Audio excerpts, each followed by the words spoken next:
amongst its frantic combat, slick parkour, and outrageous action choreography, Uncharted 4: A Thief's End achieves something wonderful: maturity.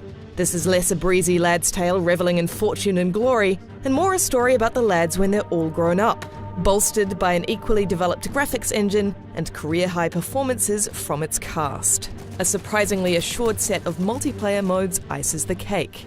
Good to have you back, Drake. Yeah, it's good to be back.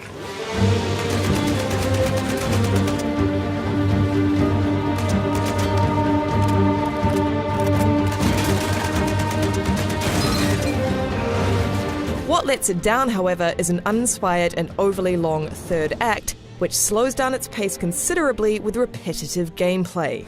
That won't work. Uncharted 4 consequently falls short of the greatness achieved by some of developer Naughty Dog's leaner, more inventive predecessors.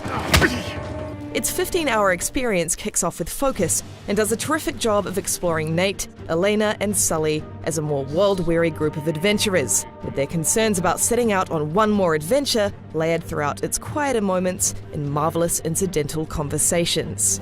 Wait, Sully, you're telling me that you actually did some research? Your companion characters never break the spell in action either. If you choose to play stealthily, so will they. If they're in your way while climbing, they'll let you clamber over them. They're competent in gunfights, helpful in traversal, and witty throughout. Sully, you gotta be crazy to wear a shirt like that. Crazy handsome. They feel vital.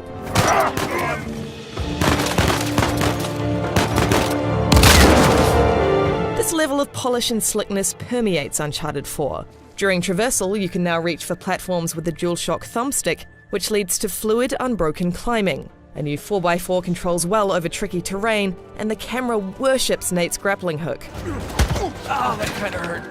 While I would have enjoyed more to do in Uncharted 4's more expansive environments, I appreciated that occasionally there was more than one pathway to reach my goal.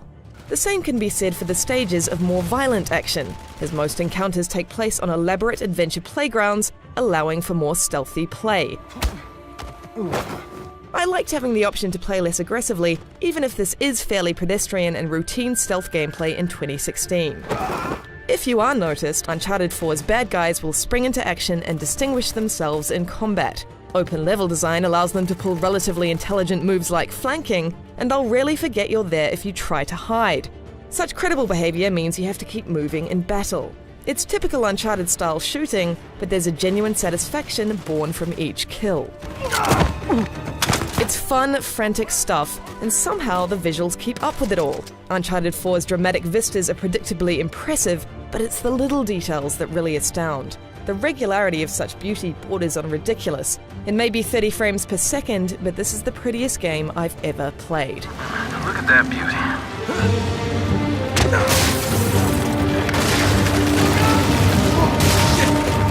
Regarding the series' trademark outrageously choreographed action sequences, Uncharted 4 suffers from a curious lack of imagination. There are some explosive bright spots, but otherwise the thrills here tend to be of a more predictable nature. This becomes a big problem in Uncharted 4's third act, where the pacing slows down to a crawl. This jungle section is a repetitive stretch of shooting and climbing, and after a while, every encounter blurred together into a slog. Things do pick up significantly by the end, though. The thoughtful exploration of these characters and their relationships with each other has a subtle payoff which bucks against the typical action formula. It's to Naughty Dog's credit that it's unafraid to stay true to its characters and their motivations.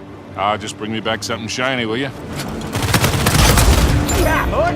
Take a shot. There's not much to do in the main campaign once you've finished it, but there is extended life to be had in Uncharted 4's confident 5 vs 5 and 4 vs 4 multiplayer. Though it's still a sideshow to the main campaign in scope, its 4 modes, Team Deathmatch, Plunder, Command, and Ranked Team Deathmatch, embody the series' most enjoyable qualities: camaraderie, sheets of bullets, and a constant sense of momentum. Deathmatch is ranked, which lends competitive longevity and appropriate skill matchmaking, but Plunder and Command are the most fun.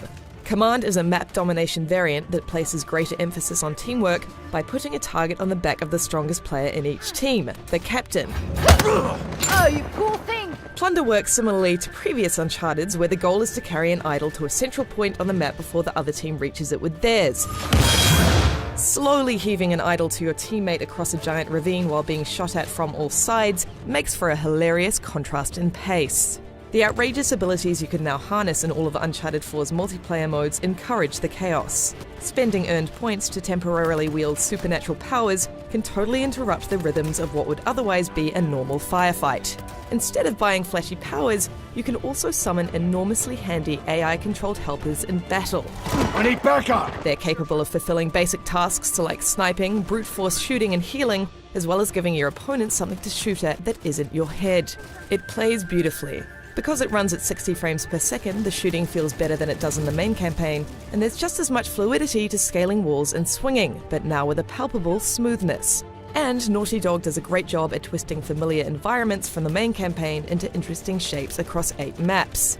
While it's difficult to say what Uncharted 4's multiplayer will look like in the future, there are enough unlockables and perks to act as a carrot for completionists, and Naughty Dog has promised more maps, mysticals, and a co-op mode in the future that I'll be sticking around for.